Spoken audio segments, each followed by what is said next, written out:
How's everybody doing? Welcome back to Math for Healthcare video lecture series and part 2 of the applications of exponential and logarithmic functions.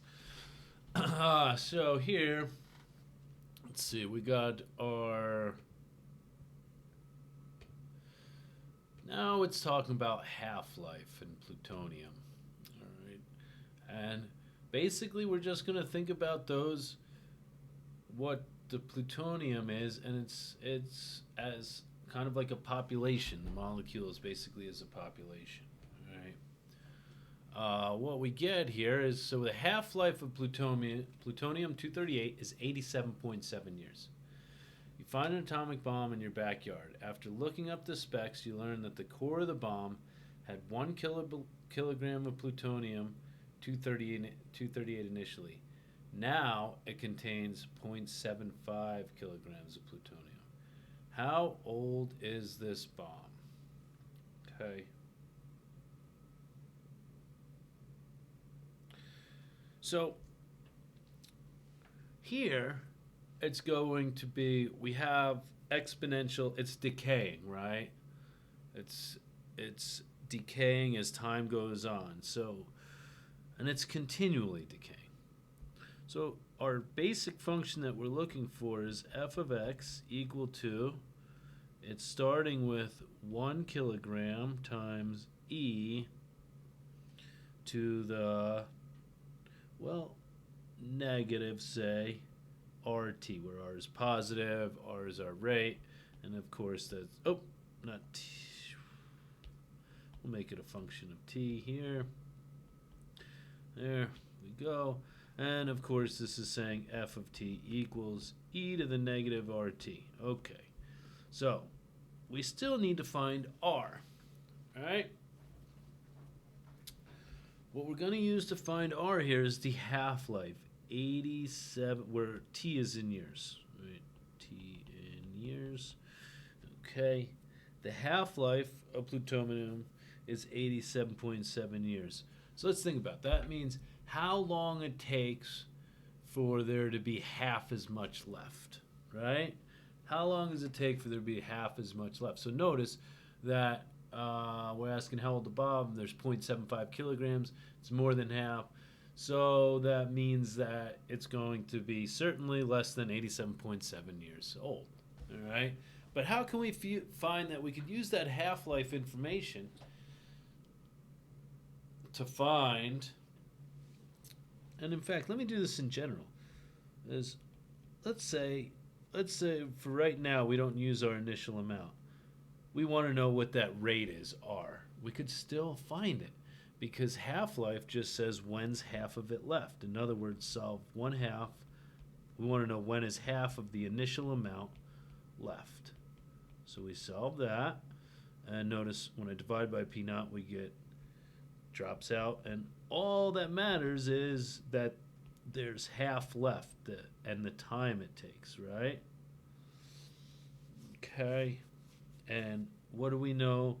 T has to be what here? Well, there's half of it left after 87.7 years. All right, so let me write this as... this as negative 87.7 r. Okay, now that's not a variable, it's a constant, but same idea, we got to get to it, so we take the natural log of both sides. And we come up with here that negative 87.7 r equals the natural log of 1/2. So r equals the natural log of 1/2 divided by negative 87.7, which is equal to, I'm just going to put that in here. I like to do this. R equals ln 1/2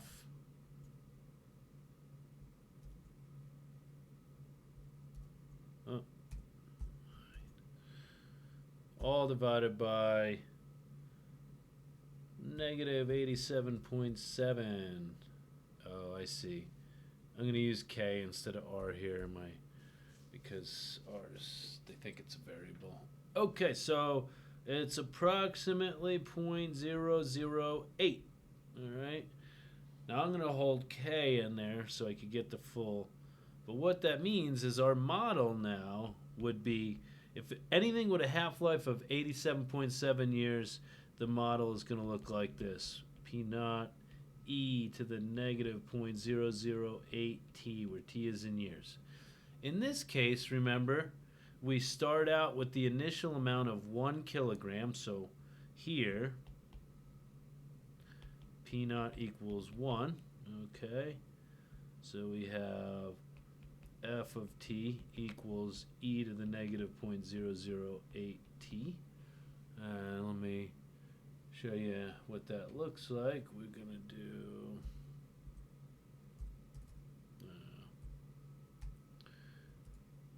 e to the negative 0.00. In fact, I'm going to do negative k x. Okay, times that. Oh. K times x. All right. So let's go back to the. Well, that looks like a straight line, but it's because we're going through at 1. I need to zoom in a little bit to get an idea of what this looks like. Let's say the y-axis, I need to see up to, let's say, 1. We'll go to 1.5 and down to, maybe make it negative 1. And the x-axis, maybe out to, well, let's go 100 years. All right, so we could see where the half-life is somewhere over here.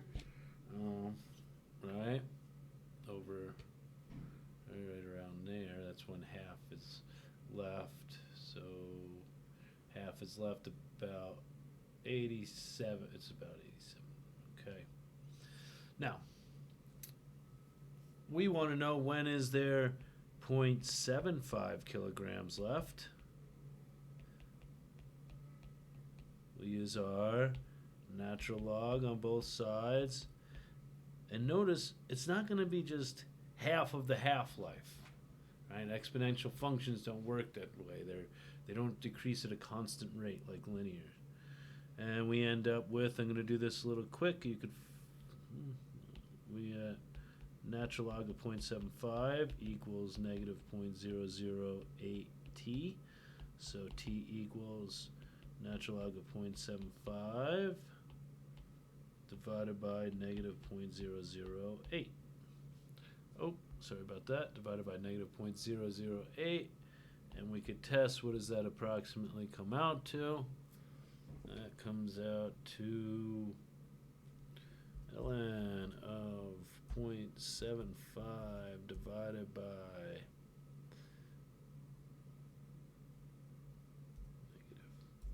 k to get an, I'm using k, but it's 0.008. Using k to get an exact amount. Approximately 36.4 years. Notice that is not half of the half-life. It's you're decreasing here. You're decreasing at a quicker rate in the beginning. All right. So, going back to our question and summing up, what does it say? How old is the bomb? So it's about 36 and a half years old. Right, 36 and a half years old. We can see that on our graph as well. What do we want? That's 0.75, which is right here, Sorry, 0.75, somewhere over here. And yeah, somewhere around 37 years. Good. Okay, so what do we got next now? Now we got a population. From 1980 to 2010, Kalispell grew at a rate 2.25% per year. If this trend continues, how long will it take for the population to double? This is called doubling time. All right. So, first of all, it's growing at 2.25% per year. We assume this is continuous. So, our population equals the initial amount e to some rt. All right? use some of these values in here. Now,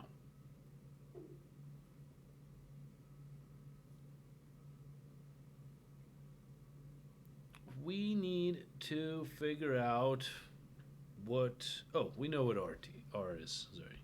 So P of T equals P naught e to the 0.0225. Always be careful changing those decimals.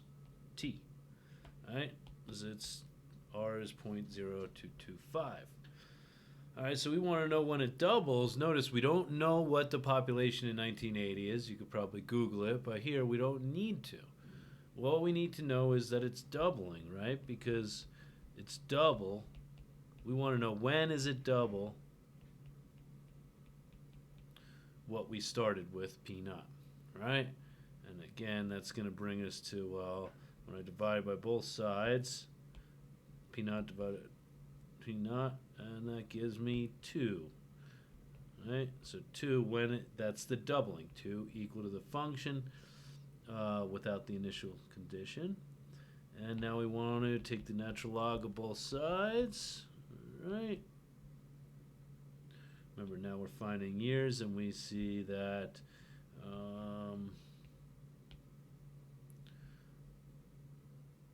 natural log of 2 equals 0.0225t, and that tells me t equals natural log of 2 divided by my 0.0225. Let me bring, I lost you there a little bit.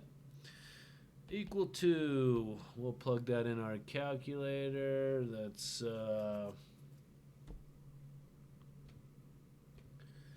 ln of 2 divided by 0.0225.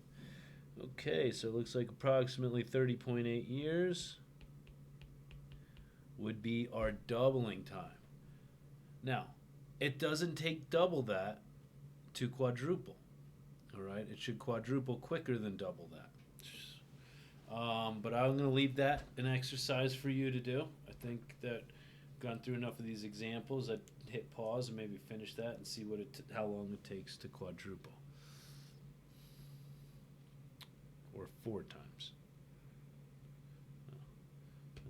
And that you could do the work on your own, but it actually turns out that that's just going to be 4 divided, and notice it's 61.6.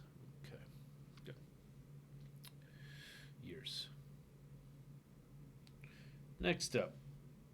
All right, so pH. This is another thing where we're going to use logarithmic functions, okay? Or we want to do it on a log scale. Because the acidity or alkalinity of a solution depends on the concentration of the hydrogen ions, okay? Which concentration of hydrogen ions generally look like that. And hydrochloric acid has 1 times 10 to the negative moles per liter. That's the concentration, moles per liter, of hydrogen ions. Now, water has 10 to the negative 8 moles per liter. They are so far apart. Sodium hydroxide has 10 to the negative 12 moles per liter. So the orders of magnitude are so wide, we're going to use a logarithmic scale. In other words, pH is defined to be, another way to write that, the pH of something is equal to negative log of the concentration of hydrogen ions. So for instance, let's go back here. We got HCl, H2O, and NaO. So let's see. Let's do HCl first. All right, that the pH of that is going to equal negative log, and then remind ourselves on that last slide, that was 10 to the negative 1, right? Hydrochloric acid, so 10 to the negative 1. Now you could plug this in your calculator, but hopefully we could all do this by hand. This is actually equal to Log base 10, this is log base 10, of 10 to the negative 1 is negative 1, right? So that's negative 1 or positive 1, okay? And we'll come back to 2 in a minute. Let's look at water, H2O, pH, same thing, equals negative log, and now we got to plug in our hydrogen ion. We got to go back to slide. Water has 1 times 10 to the negative 8th, so that's 10 to the negative 8th, and that's going to have a pH of 8. Okay. And then finally, that's just an 8. It's really unitless. It's a pH of 8. Not the units are on the hydrogen ions. And then finally, sodium. I don't know what these things mean. Don't be scared. This is not chemistry class. I'm just using.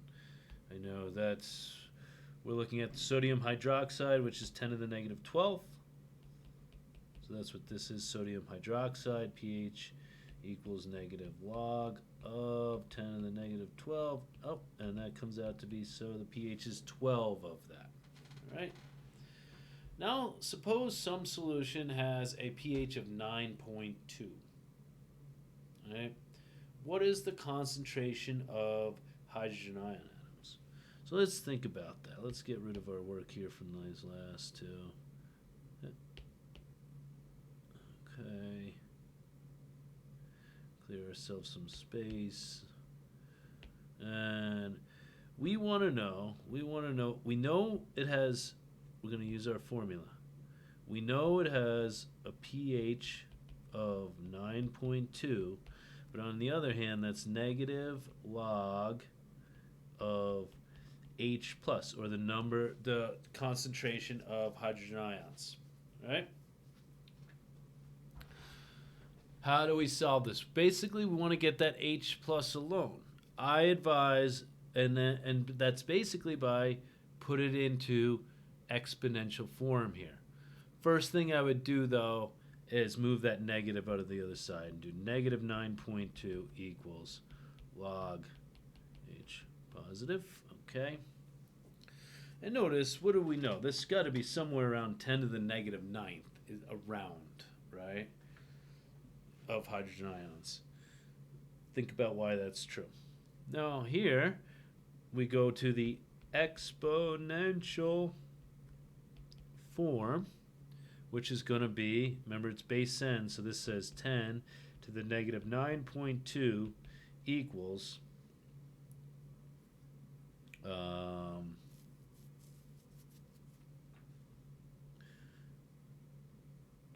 my H plus, or the number of hydrogen ions, or the concentration of hydrogen ions, excuse me. Now, we really want to put this in scientific form, scientific notation, sorry. And one way to do that is, well, we go to our calculator and go 10 raised to the negative 9.2. Okay, boom, and there we are. It's going to be 6.3 times 10 to the negative 10th. And these are all really small numbers, notice, all really small numbers. And that's how we could find the concentration of hydrogen ions. Okay, so sound, I'm going to stop there. Those cover your applications. Please go ahead and try the homeworks, and let me know if you have any questions. All right, I believe after this, the next up is our exam next week. So please get those questions into me and let me know how you're doing.